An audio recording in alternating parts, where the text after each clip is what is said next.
Assalamualaikum warahmatullahi wabarakatuh. Puji syukur kehadirat Allah Subhanahu wa taala yang mana pada hari ini kita diberi kesehatan sehingga kita bisa berkumpul di ruangan yang berbahagia ini. Tak lupa salawat dan istighfar salat kita panjatkan kehadiran Allah Subhanahu wa taala yang mana pada hari ini kita dapat berkumpul di ruangan ini. Yang saya hormati Ibu Kepala Sekolah serta Bapak Ibu Guru SD Negeri 1 Karangbaru. Di sini saya menyampaikan pembahasan modul 1.4 budaya positif. Saya Ibu Sri Rezeki SPDSD merupakan calon guru penggerak angkatan 5. Di sini kalau modul budaya positif melatar belakangi yaitu yang pertama budaya. Budaya itu merupakan apa Bapak Ibu? Merupakan kebiasaan-kebiasaan, sedangkan positif merupakan kebaikan-kebaikan. Jadi latar belakangnya yaitu di zaman sekarang ini fenomena krisis karakter yang muncul di negeri ini semakin mengkhawatirkan. Hal ini disebabkan karena sebagian besar dari generasi muda yang sekarang mengikuti tren budaya dari luar tanpa mengkaji ulang yang terlebih dahulu. Kemudian kemajuan teknologi yang begitu pesat memberikan dampak terhadap perkembangan karakter anak-anak. Untuk itu kita sebagai pendidik perlu menerapkan kembali budaya positif pada anak-anak di lingkungan sekolah kita ini agar nantinya mereka mampu menyaring dampak negatif dari budaya luar tersebut. Jadi di sini budaya positif itu adalah nilai keyakinan dan kebiasaan sekolah kita yang berpihak pada murid agar murid dapat berkembang menjadi pribadi yang kritis, penuh hormat dan bertanggung jawab. Budaya positif ini sebenarnya sudah kita lakukan dalam kehidupan sehari-hari kita, baik di sekolah maupun di rumah. Mungkin setiap pagi kita bersalaman itu merupakan budaya positif juga ya Bapak Ibu. Kemudian budaya positif ini sebenarnya dimulai dari diri kita sendiri. Kalau diri kita sudah mulai ada termotivasi untuk lebih baik lagi, berarti kita sudah menjalani budaya positif. Kemudian pertanyaan pemantik. Yang pertama ya, apakah Anda setuju dengan pernyataan ini? Yang pertama, hukuman dapat mendisiplinkan anak. Yang kedua, pemberian hukuman dengan hal positif seperti membaca atau membersihkan halaman sekolah dapat meningkatkan disiplin anak. Yang ketiga, memberi penghargaan dapat meningkatkan motivasi belajar anak. Dari pertanyaan tematik ini nanti akan saya paparkan sebagai berikut. Ini adalah perubahan paradigma. Perubahan paradigma ini kita utamakan misalnya kegiatan kepala tangan kita. Coba ada A dan B. Anda dan teman Anda.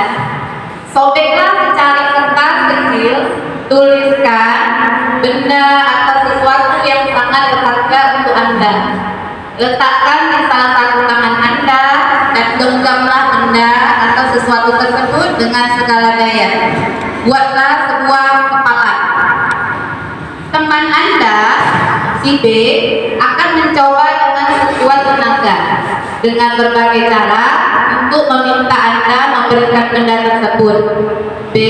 Bisa membujuk, mengancam, menghardik, merayu, menyuap, apa saja agar dapat membuka kepalan tangan Anda.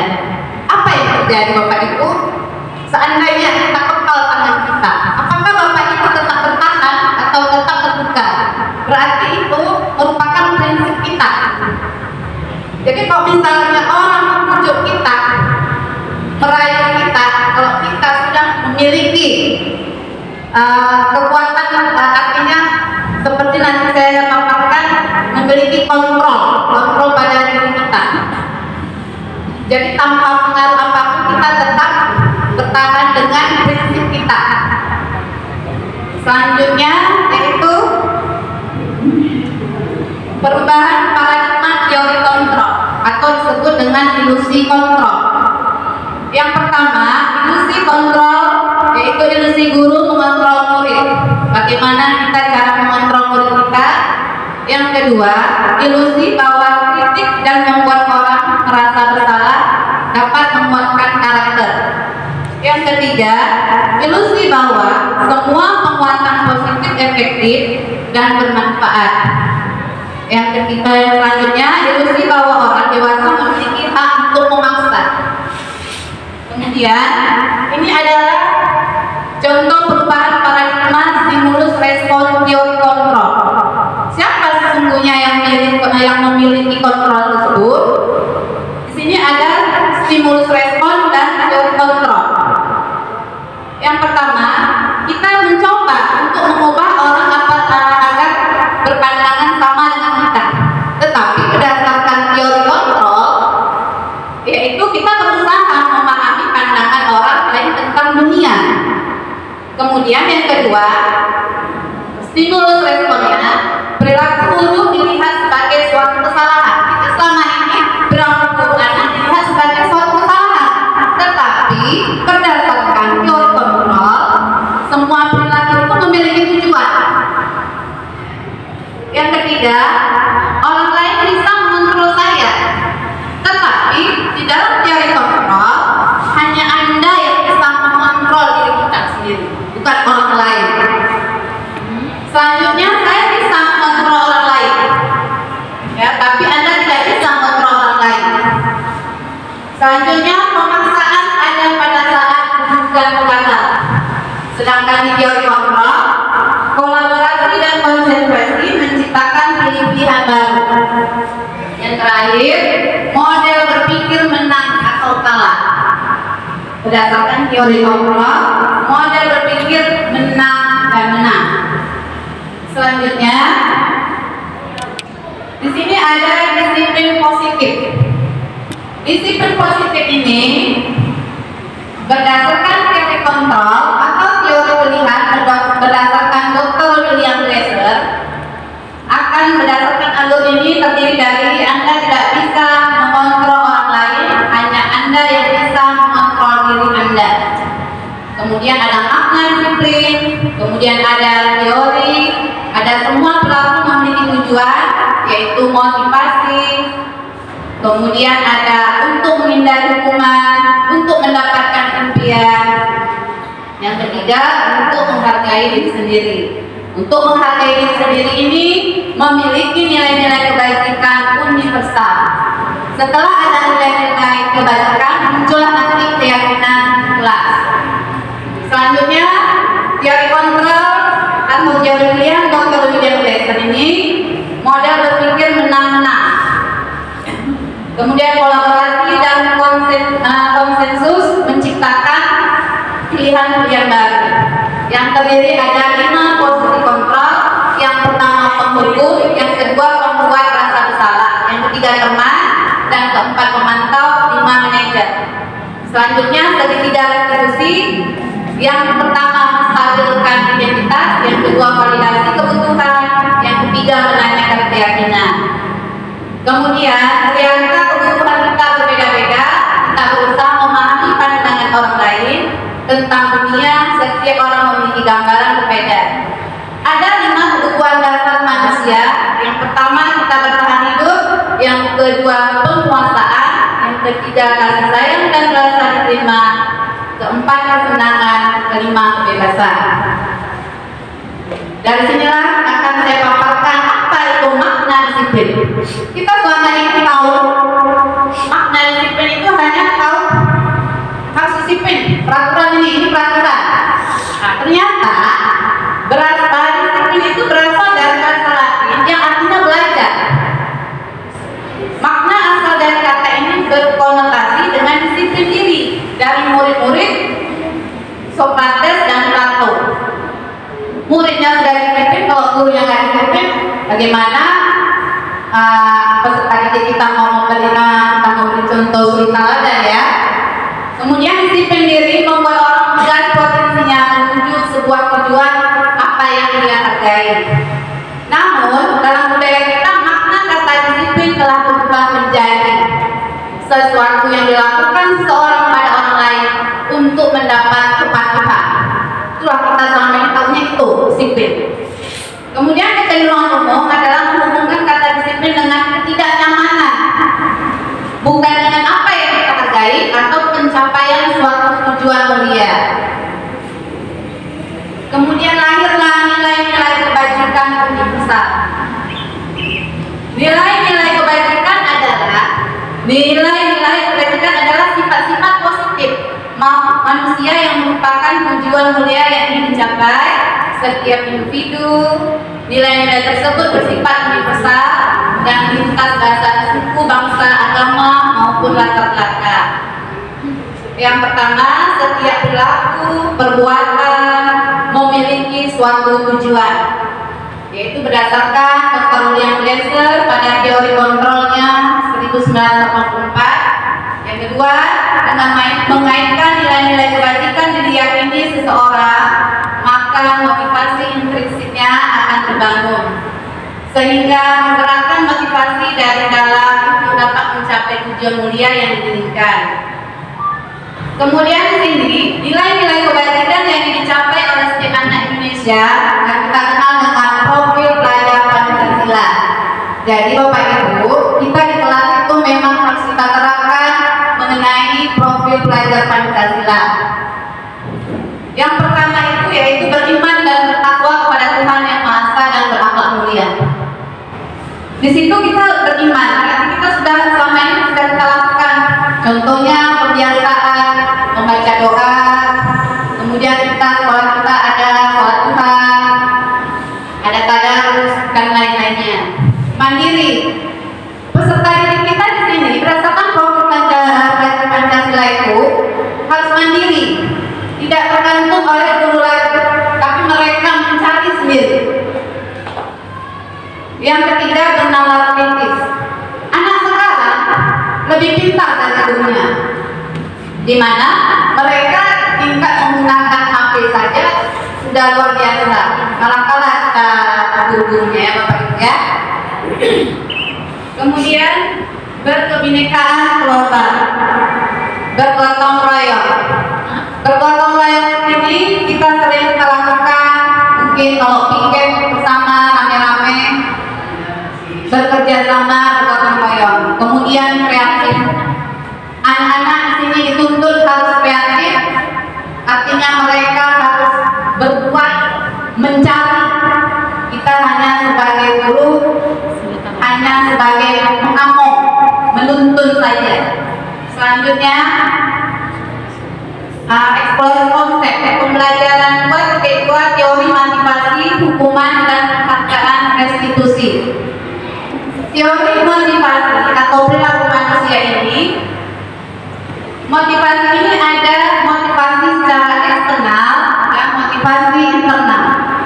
Motivasi eksternal ini misalnya untuk menghindari ketidaknyamanan atau hukuman apa yang akan terjadi apabila saya tidak melakukannya.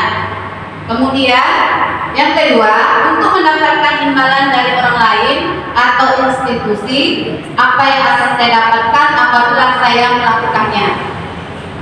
Sedangkan motivasi internal biasa dari dalam diri kita sendiri.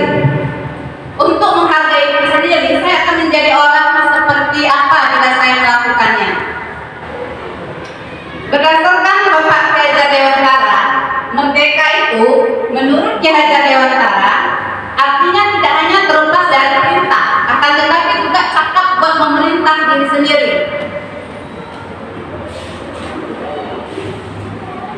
Setelah itu apa itu restitusi? Restitusi adalah suatu proses menciptakan kondisi bagi murid untuk memperbaiki kesalahannya, kesalahan mereka, sehingga mereka bisa kembali pada kelompok mereka dengan karakter yang lebih kuat. Restitusi juga merupakan proses kolaboratif yang mengajarkan murid untuk mencari solusi untuk masalah mereka dan membantu murid berpikir tentang orang seperti apa yang mereka inginkan menjadi tujuan mulia dan bagaimana mereka harus memperlakukan orang lain.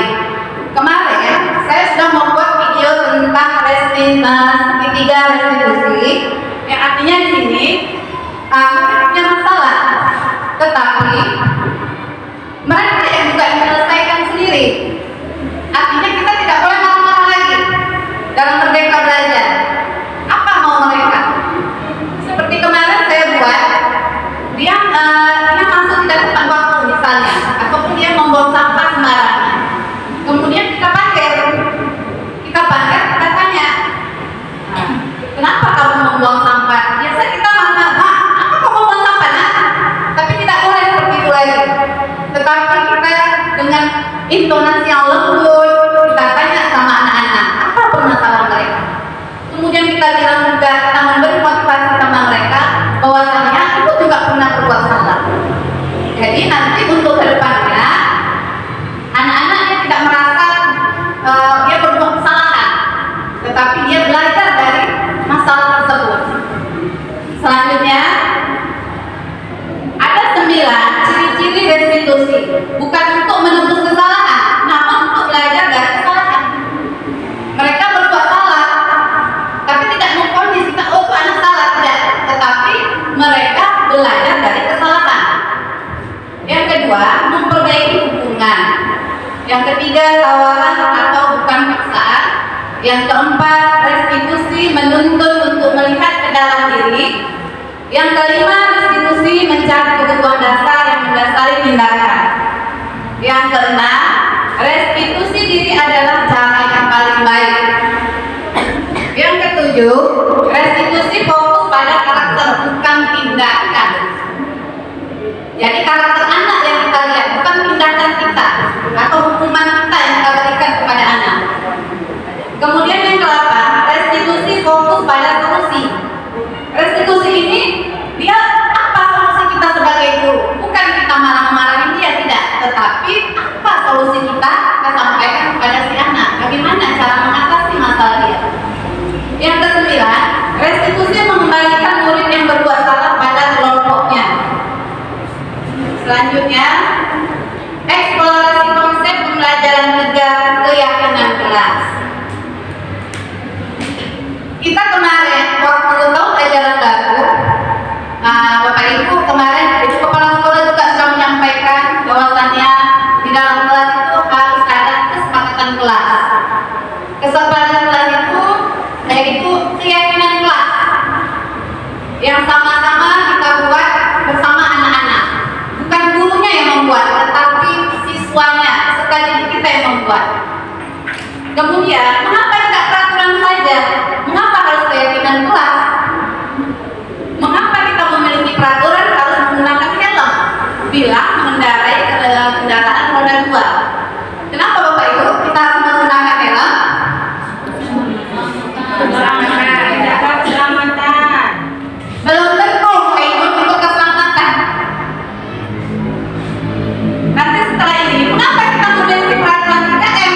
Menggunakan masker, mencuci tangan, dan menjaga jarak 1,5 meter.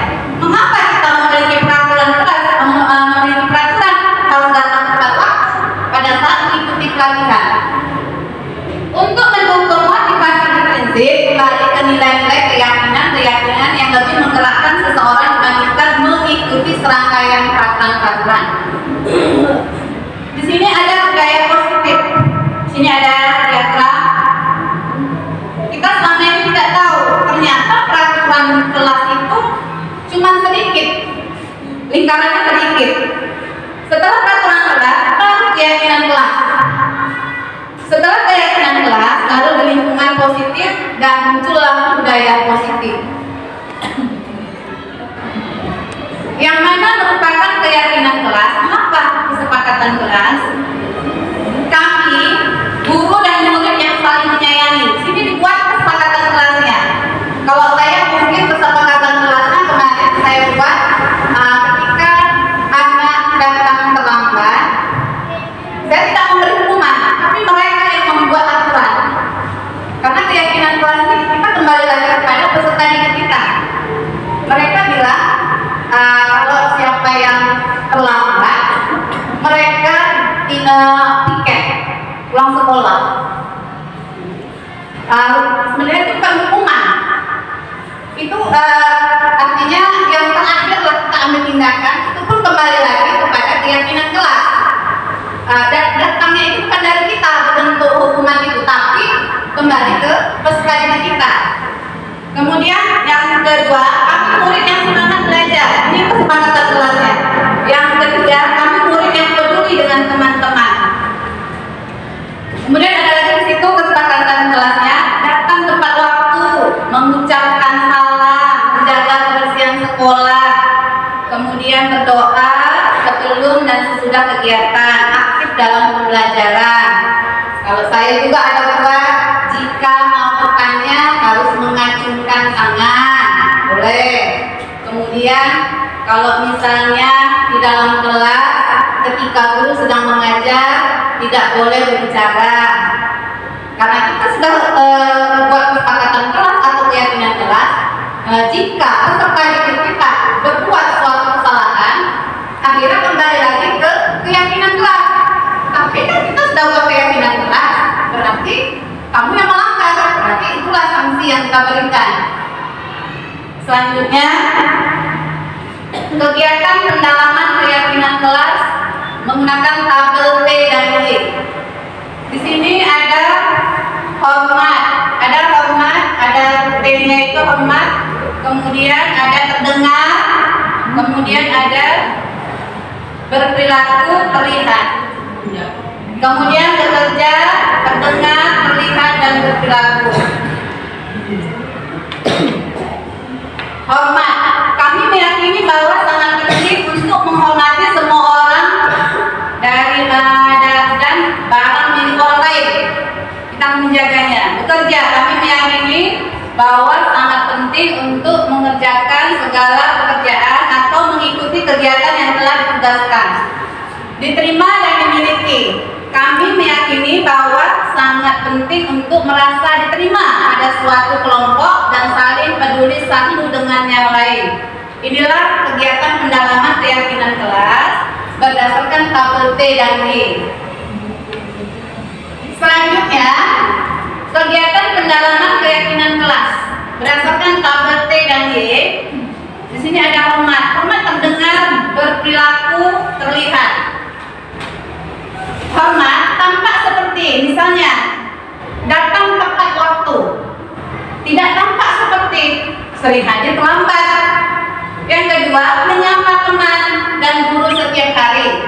Kan kita memberi hormat, tapi tidak tampak seperti dia tidak acuh kepada teman dan guru. Kemudian yang ketiga, mengembalikan barang teman yang telah dipinjam dan mengucapkan terima kasih.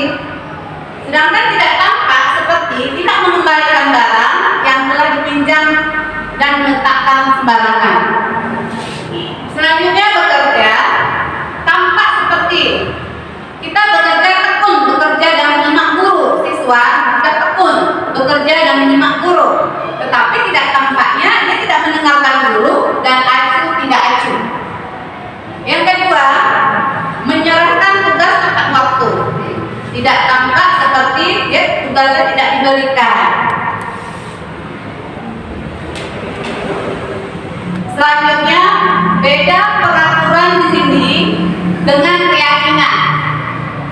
Jadi kita kan selama ini sudah tahu apa itu peraturan, tetapi tidak tahu bagaimana cara keyakinan kelas itu. Peraturan, yang pertama selalu kembalikan buku ke tempatnya. Itu peraturan. Anak-anak itu kalau udah pindah, balikan buku ya ke tempatnya. Tetapi kalau di keyakinan kelas, itu merupakan tanggung jawab karena dia sudah meminjam. Yang kedua, dilarang mengganggu orang lain. Itu peraturan. Jangan kamu mengganggu orang lain. Berarti kalau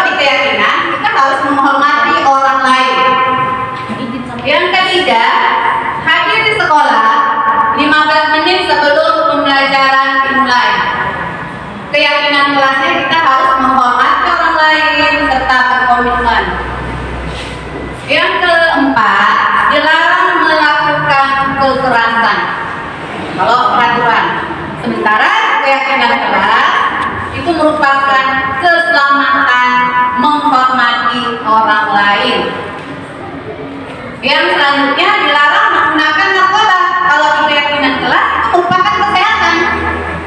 Sedangkan yang selanjutnya bergantian atau menunggu giliran. Di keyakinan kelas merupakan menghormati orang lain dan bersabar. Sedangkan peraturan selanjutnya adalah gunakan masker. Itu merupakan, kalau di keyakinan kelas, merupakan kesehatan atau keselamatan. Jadi poin tadi bertanya kalau bisa menggunakan helm, kalau di keyakinan kelas itu bukan keselamatan, tapi iya. Yang selanjutnya, jangan berlari di kelas atau koridor. Itu merupakan keselamatan dan keamanan. Seandainya dia jatuh, berarti dia berdarah. Di keyakinan kelas muncullah keselamatan dan keamanan. Selanjutnya, di sini ada perubahan pada modul 1.4 angkatan 5, penambahan materi didukung oleh penghargaan yang semula ada 5 unsur dan hasil riset menjadi 8, yaitu pengaruh jangka pendek dan jangka panjang, penghargaan menghukum, penghargaan mengurangi ketepatan, penghargaan tidak efektif, penghargaan merusak hubungan. Dihukum oleh penghargaan menurunkan kualitas, penghargaan mematikan kreativitas, penghargaan mengurangi motivasi intrinsik. Nah, di sini ada tindakan kita sebagai guru dan hukuman atau konsekuensi. Jadi kita selama ini kita nggak tahu membedakan antara hukuman atau konsekuensi. Nah, di sini akan saya jelaskan tindakan guru. Misalnya, kamu mencatat 100 kali dalam buku, ya kalimatnya saya tidak akan terlambat lagi karena terlambat ke sekolah. Tetapi itu merupakan hukuman, bukan keyakinan, tapi hukuman. Kita beri hukuman berarti anak. Yang kedua, lari mengelilingi lapangan basket 2 kali karena terlambat kaki di sekolah. Itu merupakan hukuman. Murid diminta untuk push up 15 kali karena tidak menggunakan masker setelah ke sekolah. Berarti itu hukuman. Sedangkan tindakan guru menggantikan kertas tugas teman yang telah dicoret-coret itu merupakan konsekuensi, tetapi bukan hukuman. Selanjutnya, membersihkan tumpahan air di meja tulis karena tersenggol pada saat belajar. Membersihkan berarti bukan hukuman, tetapi konsekuensi. Selanjutnya, murid disuruh untuk tidak mengenakan sepatu seharian di sekolah karena tidak menggunakan sepatu hitam. Kita selama ini mungkin kalau ada anak-anak yang menggunakan sepatu lain daripada yang lain, kita selalu bilang, nah, kenapa sepatu kok nggak pakai sepatu hitam? Itu merupakan suatu hukuman. Besok jangan pakai sepatu hitam lagi ya. Itu merupakan suatu hukuman. Lari mengelilingi lapangan basket 2 kali terlambat 10 menit untuk pelajaran PJOK. Di sini ada membedakan hukuman dan konsekuensi. Hukuman sesuatu yang menyakitkan karena harus terjadi. Itulah kita harus tahu sebagai guru yang mana hukuman dan mana konsekuensi. Jadi kita tidak hanya sembarangan memberikan hukuman pada anak-anak. Sesuatu yang menyakitkan karena harus terjadi. Konsekuensi sesuatu harus terjadi. Kemudian yang kedua, membuat anak sakit fisiknya maupun hati untuk jangka waktu lama. Walaupun dengan ucapan saja, anak-anak itu merasa tersakiti dengan ucapan secara verbal. Dendam dia sama kita sampai kapan itu sudah tersakiti, hukuman namanya. Konsekuensinya anak menghargai disiplin, paksaan, itu hukuman. Sedangkan konsekuensinya stimulus, tanggapan. Kemudian mendorong anak menyakitin diri sendiri. Konsekuensinya mendorong anak agar mudah menyesuaikan diri. Kemudian konsep diri yang buruk. Kalau di konsekuensi konsep diri yang baik. Sedangkan anak belajar untuk menyembunyikan kesalahan. Kadang-kadang anak-anak kita berbuat suatu kesalahan, sembunyikan. Ya, hukumannya seperti itu, tetapi di konsekuensi anak belajar untuk memenuhi peraturan. Kemudian hukuman marah, rasa bersalah, dipermalukan, merasa tak dihargai. Kadang-kadang kita pun tanpa kita sadari mengajar anak-anak, kita marah sama anak-anak, kemudian dia merasa sepertinya dia dipermalukan. Itu merupakan hukuman. Sedangkan konsekuensinya kehilangan hak, dibuat tidak nyaman dia, diasingkan untuk sementara.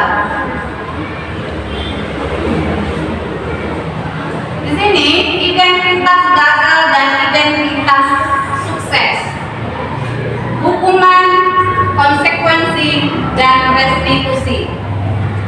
Hukumannya, identitas gagalnya, sesuatu yang menyakitkan harus terjadi. Sedangkan suksesnya atau konsekuensinya, sesuatu yang harus terjadi. Restitusinya merupakan pilihan. Yang kedua, hukuman tidak nyaman untuk murid anak untuk jangka waktu panjang. Konsekuensinya tidak nyaman untuk murid anak untuk jangka waktu pendek. Sedangkan restitusinya menguatkan untuk murid anak dalam jangka waktu panjang. Kemudian hukuman, murid akan tersakiti. Murid anak dibuat tidak nyaman. Murid atau anak mendapatkan penguatan. Perilaku pasif agresif meningkat. Konsekuensinya penguatan hanya bertahan dalam jangka waktu pendek. Restitusinya masalah terpecahkan. Identitas gagal atau hukuman, sistem tidak akan berjalan. Konsekuensinya memerlukan monitoring dan supervisi terus menerus dari guru. Restitusinya murid belajar bertanggung jawab untuk perilakunya. Kemudian hukuman berlaku hanya pada sebuah institusi, tidak berlanjut pada kehidupan yang nyata. Konsekuensi membantu penerapan mengikuti peraturan dalam masyarakat. Sedangkan restitusinya fokus pada pemecahan masalah dalam jangka waktu panjang. Peraturannya dalam hukuman, peraturannya adalah kamu harus. Nah, kalau kita buat peraturan kan kamu harus ya. Kemudian sedangkan konsekuensinya apa peraturannya? Mampukah kamu melakukannya? Terima kasih. Sedangkan restitusinya apa yang kamu yakini? Apa yang kamu bisa kamu lakukan untuk memperbaiki masalah ini? Contohnya kalau kita ada masalah, apa yang misalnya di sini apa yang kamu yakini? Kemarin kita sudah membuat suatu keyakinan, kenapa kamu melanggarnya? Selanjutnya murid anak membenci peraturan. Kemudian murid anak menghormati peraturan. Murid anak menghormati dirinya dan orang lain, itu suatu restitusi. Eksplorasi konsep, pembelajaran kebutuhan dasar manusia dan berkualitas. Kebutuhan dasar manusia ini ada 4. Yang pertama, semua manusia itu memiliki kebutuhan dasar manusia, apalagi anak ya. Yang pertama, kasih sayang dan rasa terima. Yang kedua, penguasaan. Yang ketiga, kebebasan. Yang keempat, kesenangan. Sehingga kalau tempat-tempat sudah menyatu, bertahan hiduplah mereka ini. Eksplorasi konsep, pembelajaran 5 posisi kontrol. 5 posisi kontrol.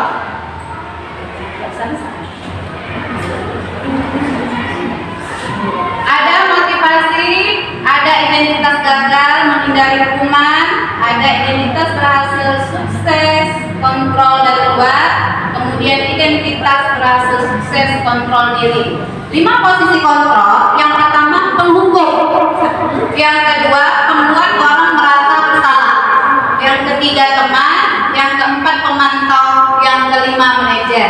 Jadi di antara 5 ini, kira-kira Bapak Ibu masuk kategori mana? Kalau saya, alhamdulillah, sudah saya terapkan, masuklah saya ke manajer anak-anak guru saya.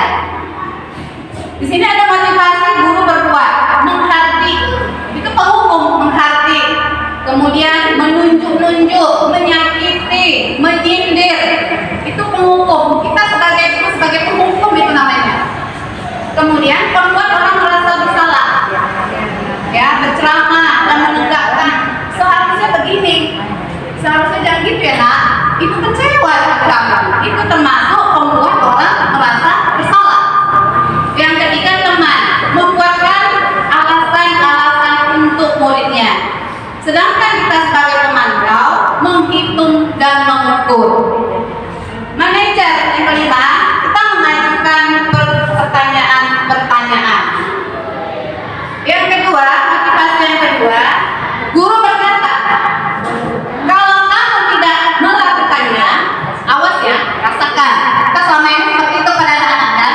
Berarti kita termasuk kategori penghukum. Yang kedua, kamu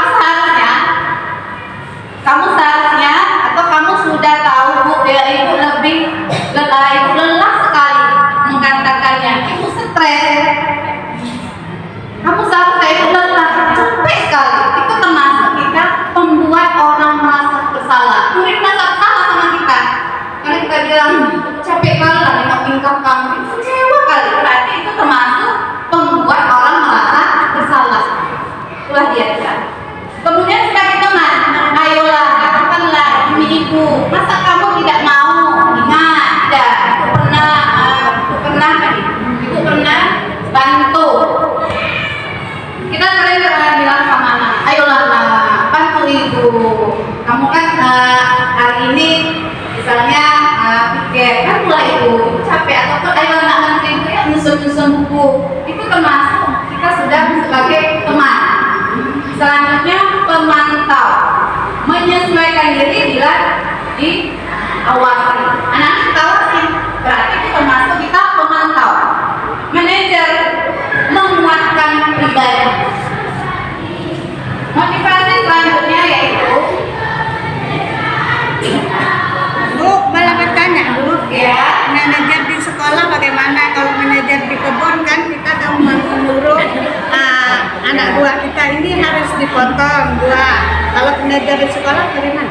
kalau manajer di sekolah ini kita sebagai murid, sebagai pemimpin dalam pembelajaran.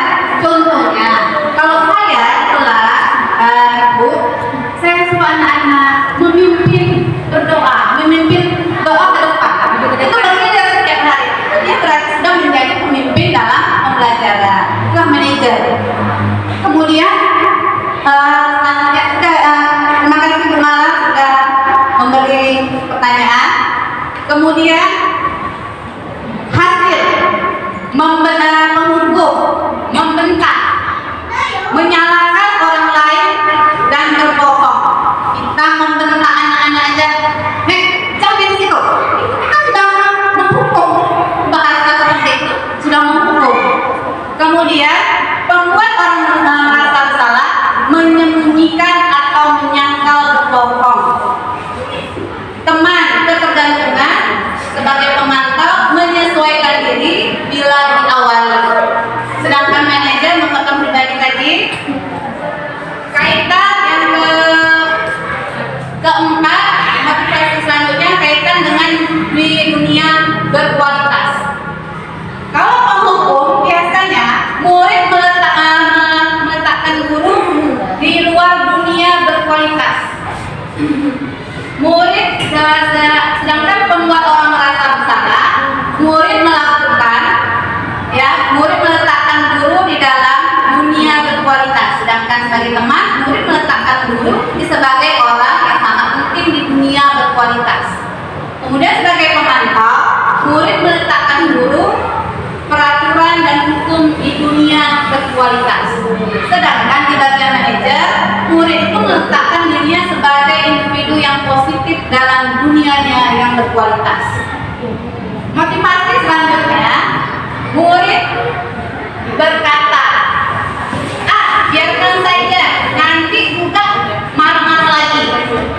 Itu termasuk kita kategori penghukum. Kemudian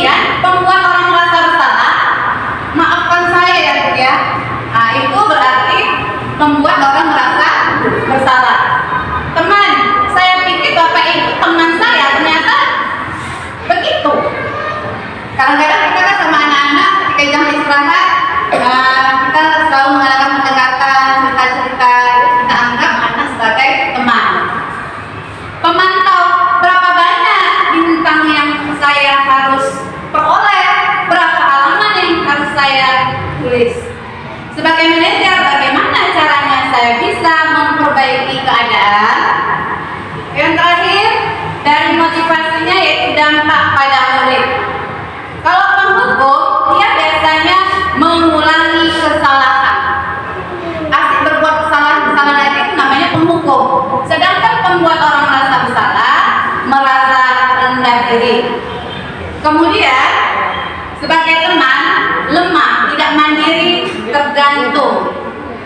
Sebagai pemantau, menitik beratkan pada sanksi atau hadiah untuk dirinya. Manajer mengevaluasi diri, bagaimana cara memperbaiki diri. Ini ada pernyataan-pernyataan dan siapa yang mengatakan. Misalnya di sini, saya kecewa sekali dengan kamu.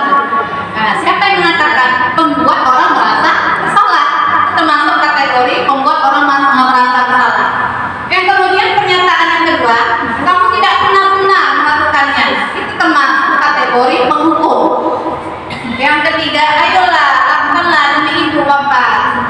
Itu merupakan kita sebagai teman. Yang keempat, apakah kamu mau mendapatkan stiker bintang hari ini? Berarti itu termasuk pemantau. Pernyataan selanjutnya, bagaimana kamu bisa menyelesaikan masalah ini? Berarti itu termasuk manajer. Selanjutnya, kamu selalu yang paling terakhir. Itu termasuk penghukum.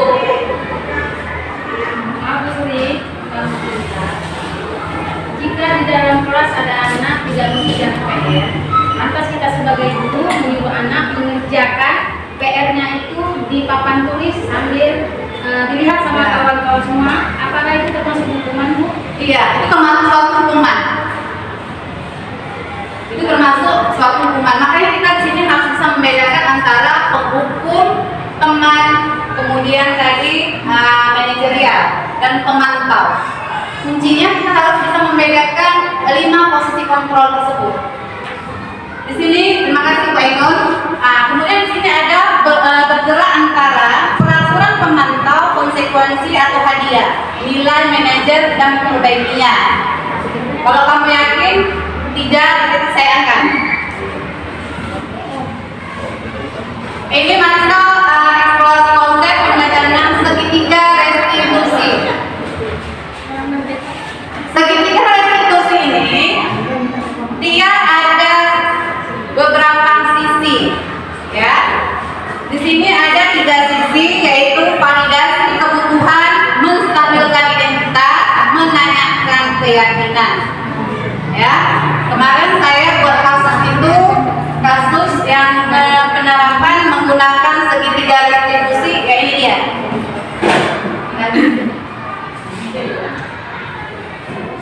Untuk membuat anak yang merasa gagal karena berbuat salah menjadi positif terhadapnya. Ini yang pertama, restitusi pertama adalah menstabilkan identitas. Yaitu guru berkata, berbuat salah itu hal yang manusiawi, tidak ada manusia yang sempurna. Bapak Ibu juga buat salah, kita pasti bisa menyelesaikan permasalahan ini. Bapak Ibu tidak tertarik untuk mencari tahu siapa yang benar, siapa yang salah. Kalau kamu menyalahkan dirimu sendiri terus, apakah kamu bersikap baik pada dirimu sendiri? Ketika kemarin saya buat video, saya menggunakan validasi identitas, yaitu anak berbuat salah. Tapi saya berkata, ibu dulu juga pernah berbuat kesalahan. Nah, jadi semua masalah itu pasti ada jalan keluarnya. Seperti itulah dia. Kemudian yang kedua, validasi kebutuhan, membantu siswa mengenal basic need, kebutuhan yang ingin dipenuhinya ketika melakukan kesalahan. Itu. Pada dasarnya, setiap tindakan manusia tujuannya adalah memenuhi basic need. Apakah itu power, freedom, love and belonging, fun atau survival? 5 kebutuhan dasar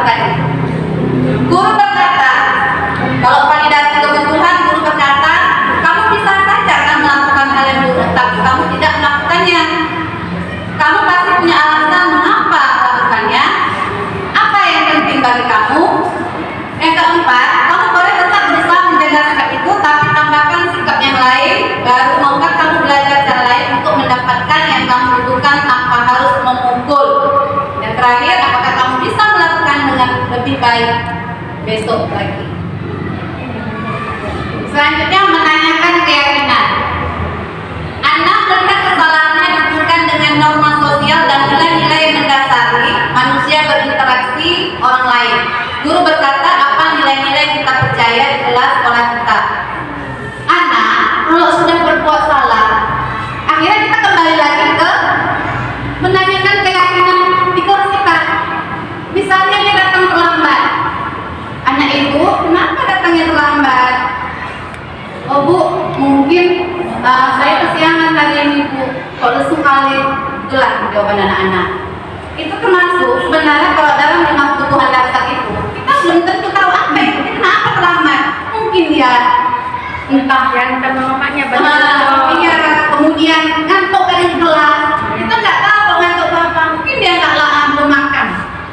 Kan kebutuhan dasarnya tidak terpenuhi, makanya dia datang terlambat ataupun dia kesiangan, tanpa makan dulu. Di sini menanyakan keyakinan. Setiap anak sudah berbuat kesalahan, kembali lagi ke keyakinan kelas. Artinya, kalau anak sudah berbuat salah, kita bilang sama anak-anak, anak ibu, kemarin kan kita sudah buat keyakinan kelas. Kalau dia terlambat datang ke sekolah, itu pukul berapa? Pukul 7.30, ini sudah terlambat 15 menit. Nah, kemarin kan kita sudah buat keyakinan kelas, datang tidak boleh terlambat. Seperti itu. Jadi kita kembali lagi ke nilai-nilai keyakinan kelas kita. Kelas yang ideal itu seperti apa sih misalnya? Maksudnya kalau anak-anak itu melanggar keyakinan kelas yang telah dibuatnya, Ya. apa konsekuensinya yang dilakukan seorang guru Ya. kepada anak-anak? Dia melanggar setiap hari, dia melanggar keyakinan yang telah dibuatnya. Itulah anak tersebut kita panggil tanpa di depan kawan-kawannya. Ya jatuhnya kembali lagi ke keyakinan kelas atau kesepakatan kelas. Kita kan membuat kesepakatan kelas, ada aturan-aturannya. Anak yang buat habis itu konsekuensi yang terakhir kita bilang apa kira-kira?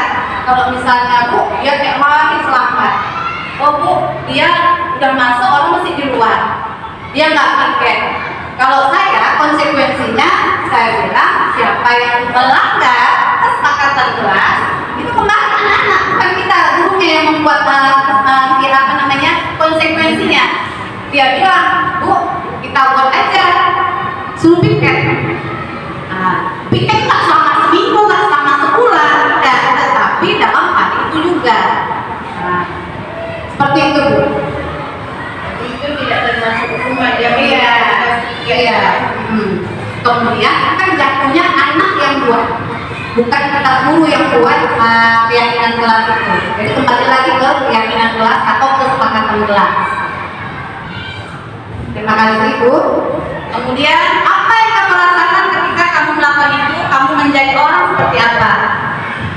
Kalau di menanyakan keyakinan ini, ketika kita anak ada masalah seperti kemarin, saya menanyakan, kamu kan kita karena menanyakan keyakinan, ingat kalau kamu datang terlambat, kamu kan dulu pernah cerita sama ibu kalau kamu ingin jadi dokter. Kalau menjadi dokter itu harus disiplin loh. Kalau nggak disiplin nanti kita berarti dari diri kita nggak bisa mau menjadi orang sukses. Nah berarti kita sudah menanyakan keyakinan, kembali lagi ke keyakinan. Selanjutnya intervensi. Apakah kamu ingin berbuat baik? Intervensi ini bisa membantu murid kembali ke tujuan semula dengan cukup singkat dengan cara non-kontratif. Yang pertama, apakah kamu ingin berbuat lebih baik? Yang kedua, apakah saat ini kamu sedang menjadi orang yang sedang kamu inginkan? Yang ketiga, apakah kamu bisa mengubah kegiatan atau perilaku kamu saat ini menjadi sikap yang lebih baik dan manusia? Selanjutnya, apakah wajar membuat kesalahan? Apakah bisa kita memperbaikinya? Yang selanjutnya adalah apa yang kamu lakukan saat sesuai oke aja, kapan kamu siap untuk memulainya, kemudian peraturannya apa? Sepertinya kamu punya masalah, saya bisa bantu apa? Selanjutnya, saat ini kamu seharusnya berbuat apa? Kemudian, apa yang bisa saya bantu agar kamu bisa melakukan Selanjutnya, apakah saya bisa bantu kamu agar dapat segera mulai?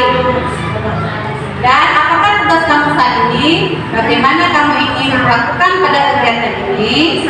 Bisakah kamu melakukannya? Dan terakhir, apa yang kamu inginkan? Peraturannya apa saja? Refleksi dari refleksi hari ini yang pertama adalah hal apa yang mengubah paradigma saya dapatkan pada hari ini, perasaan apa yang muncul selama mengikuti sesi ini, khususnya mengenai makna disiplin dan motivasi intrinsik. Peran Amon seperti apakah yang saya telah lakukan selama mengikuti modul ini? Yang keempat, saya akan menjadi Amon yang seperti apakah setelah mengikuti modul ini? Bapak Ibu, saya berharap apa yang saya imbaskan pada modul 1.4 ini yang mudah-mudahan bermanfaat buat Bapak Ibu di sekolah kita maupun di kelas kita masing-masing. Tapi kan ya, misalnya anak kayak gini kan malas belajar, ribut, udah itu nggak nulis, ada di kelas, nggak nulis, nggak ini, itu nilainya kan nggak ada. Nah, kayak mana caranya? Itu malah kalau anak itu malas menulis atau malas bergerak, sebenarnya tugas kita sebagai guru mengapung, menuntun. Udah kamu udah menuntun, duduk lagi sampai malas juga nulis, letak kontennya, Iya. jadi nilainya sama sama orang tua yang Sekarang ibu malah tanya dulu bakat dan minatnya apa. Waktu kita pertama kali kesepakatan kelas sebelum masuk tahun ajaran baru, artinya seperti kontrak kelas, kita sudah ada pemetaan atau penjaringan bakat dan minat siswa, ya. Jadi kalau misalnya anak malas, tapi dia hobi olahraga, hobi udah sampah. oh dia tersangka, oh alhamdulillah. Memang seperti itu. Berarti dia di bagian keterampilannya malah. Iya, suatu saat nanti waktu ujian nilainya nggak ada. Itu malah kita kan ada nilai. Yang pertama ada nilai pengetahuan, yang kedua ada namanya spiritual, ada yang ketiga adalah sosial, yang keempat ada nilai keterampilan. Kalau dia di pengetahuan yang tidak tahu apa-apa, tetapi dinilai sosial, dinilai keterampilannya, kita yang tahu kan murid kita dan gurunya tahu dan guru bilang studi. Jadi kita bisa mengambil penilaiannya. Oh iya. Terima kasih. Saya akan dapat sedikit ya barangkali ya, untuk apa dari pertanyaan guru malah kita guru ini dituntut untuk mengenal karakteristik anak. Itu yang disampaikan Bu Suni tadi. Memang kita harus buat pemetaan di awal. Ketiga, ketika kita di awal semester itu kan kita sudah buat pemetaan. Di ajaran baru kita buat pemetaan anak-anak. Di situ kita nampak anak-anak yang ini, yang mana yang pintar, mana yang sedang, mana yang kita bilang masih butuh pengawasan, mana yang harus dibimbing. Kita harus tahu memang karakteristik anak. Kalau di di tugas guru itu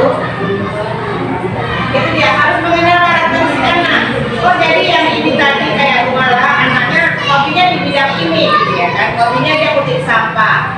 Coba teliti lagi, berarti keterampilannya dia tinggi, gitu ya. Coba arahkan, seperti di mana saya bilang kemarin, dia sukanya menggambar. Ya arahkan dia menggambar. Karena tahu nanti bakat minatnya bisa untuk ikut lomba bercerita, lomba bercerita, atau lomba menggambar gambar bercerita. Nah seperti itu. Jadi nggak bisa kita paksakan anak itu harus bisa semua. Oh harus bisa bahasa Indonesia, oh harus bisa matematika, oh harus bisa IPA, nggak bisa. Anak itu beda-beda dasar latar belakangnya. Jadi nggak bisa. Memang sekarang ini di kurikulum Merdeka ini, itulah yang mau kita terapkan ke anak-anak. Kita lihat, oh dia hobinya di sini. Makanya soal yang kita kasih ke anak juga nggak sama. Jangan dia yang tidak bisa matematika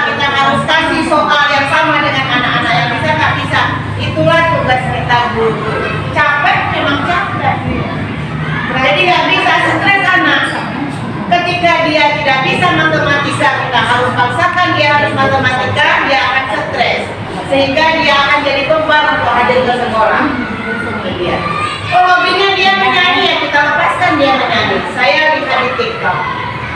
Ada anak SMP yang MC dia, 3 orang berkelompok itu memang tukang buat musuh. Jadi gurunya tadi melihat, ini anak ini sepertinya hobinya di sini gitu. Jadi dia tantanglah seperti yang disampaikan tadi, fungsi guru tadi sebagai manajer, sebagai penghukum atau sebagai apa? Dia tantang ini anak bertiga. Nah, coba kamu buat grup musik, kemudian sekalian kamu ciptakan lagu. Jadi karena tantangan guru tadi, mereka semangat sesuai dengan kemampuan dia dan kemampuan dia. Sekarang ini mereka menjadi grup tersolid, ikut tour keliling dunia, berjilbab tapi metal. Jadi dalam menyampaikan pesan tampilan mereka juga membawa pesan-pesan moral. Kalau jilbab itu membawa perdamaian, nah begitu. Jadi saya dari yang pertanyaan Bu Mala tadi, saya terinspirasi. Tadi pagi saya lihat TikToknya memang kan, bagus juga ini. Inilah yang mau kita capai sekarang. Nah barangkali itu Bu Mala. Jadi Bu Mala belum ketemu apa mau anak ini sebenarnya. Nah jadi tugas kita dulu bukan Bu Mala dan semuanya. Pahami karakteristik anak itu dari zaman ke zaman itu memang. Nanti misalnya udah kita pahami, kita bisa pisah anak itu duduknya. Nggak usah dipisah. Hah? Nggak usah dipisah. Sama nih, rumah kawannya ini hobinya lain, yang ini hobinya lain, yang ini hobinya lain. Kalau nggak dipisah, Kita di dalam kelas itu kalau kita pisahkan, jadi anak itu bisa merasa termarginal, dikucilkan. Nah, jadi merasa dia macam mana ya perasaannya? Terkucilkan lah. masukkan dia satu orang, bukan kita pisah. Entah si karakter ini karakternya begini, ya ini gini, ada beberapa orang, kita bikin kelompok. Sebaiknya tugasnya aja yang dibedakan. Tapi kalau memang suatu saat dia memang mau kerja kelompok, Ibu Mala mau kumpulkan dan ini satu kelompoknya ada yang seperti ini dengan tugas yang seperti ini, nggak masalah. Tapi kelompok ini jangan permanen. Nah, ketika nanti berubah lagi pembelajaran, silakan berubah lagi kelompoknya. Nah, begitulah. Kadang-kadang kita memikirkannya terlalu rumit, padahal sepele kita dengan yang buat sedikit aja itu sudah ada perkembangan gitu. Tapi karena kita terlalu merumitkan pemikirannya, seolah-olah berat gitu kerja kita. Tapi setelah dilaksanakan ternyata nyaman. Jadi waktu kita kasih pembelajaran itu, misalnya sekolah ini pelajaran yang lain, ini lain, misalnya yang hobi-hobi tadi, ini lain. Misalnya satu hobi matematik,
dualita.